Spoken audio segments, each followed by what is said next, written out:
kami dari kelas manajemen G akan memaparkan materi hakikat manusia menurut iman Kristen.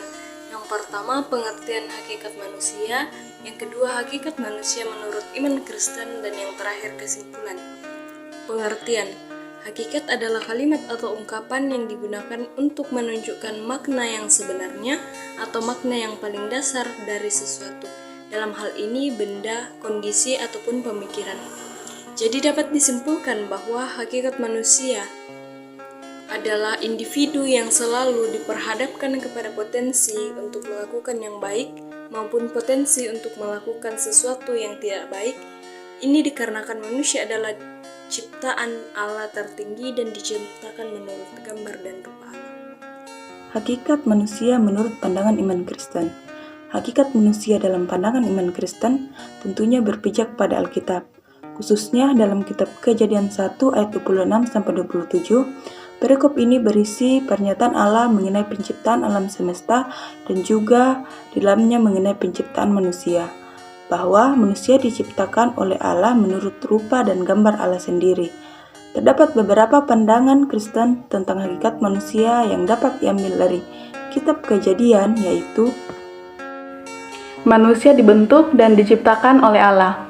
Kejadian 1 ayat 26-27, Kejadian 2 ayat 7 dinyatakan bahwa manusia merupakan ciptaan Allah. Manusia adalah hasil karyanya sendiri dan menghembuskan napas hidup ke dalam tubuh manusia. Perbedaan manusia dengan ciptaan lain. Cara Allah menciptakan manusia, yang pertama diciptakan menurut gambar dan rupa Allah. Yang kedua diciptakan dengan cara membentuk manusia dari debu tanah. Yang ketiga, mempunyai akal dan pikiran. Yang keempat, Allah memberikan nafas kehidupan. Cara Allah menciptakan ciptaan lainnya, yang pertama difirmankan, yang kedua tidak memiliki akal pikiran, yang ketiga diciptakan untuk dikuasai manusia. B. Manusia diciptakan menurut gambar dan rupa Allah. Kejadian 1 ayat 26-27 menyatakan bahwa Allah menciptakan manusia menurut gambar dan rupa Allah, baik laki-laki juga perempuan. Terdapat 3 arti dan makna gambar dan rupa Allah dalam diri manusia, yaitu manusia adalah milik Allah, bukan milik manusia. Kedua, manusia mempunyai hubungan timbal balik. Ketiga, manusia memiliki kebebasan dan kemerdekaan. Berikutnya, manusia adalah mandat Allah. Terdapat pada Kejadian 1 ayat 28 menyatakan manusia diberi kuasa atas alam semesta. Allah mempercayakan kepada manusia tugas dan tanggung jawab untuk memperbanyak keturunan, memenuhi dan menaklukkan bumi serta berkuasa atas makhluk hidup. Yang kedua terdapat pada Kejadian 2 ayat 15. Tuhan menempatkan manusia di Taman Eden untuk mengusahakan dan memelihara taman, mandat kepada manusia untuk mengusahakan serta memelihara alam semesta. Manusia adalah makhluk sosial.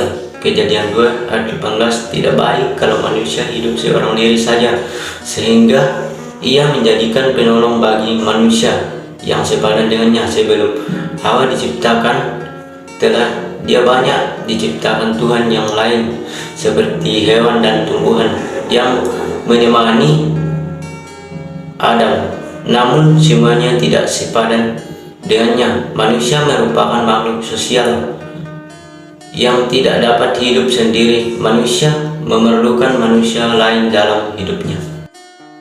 Dan yang terakhir, kesimpulan. Jadi kesimpulan dari materi yang kami bahas pada hari ini adalah manusia dalam hakikat iman Kristen yaitu harus dapat tumbuh menjadi seorang yang hidup sesuai dengan mandat dan tujuan Tuhan menciptakan manusia. Karena manusia adalah makhluk ciptaan yang spesial dari ciptaan lainnya. Dan biarlah selama ini kita sebagai manusia hidup di dunia ini, kita dapat menjalankan tugas dan tujuan hidup kita sesuai dengan hakikat kita sebagai manusia.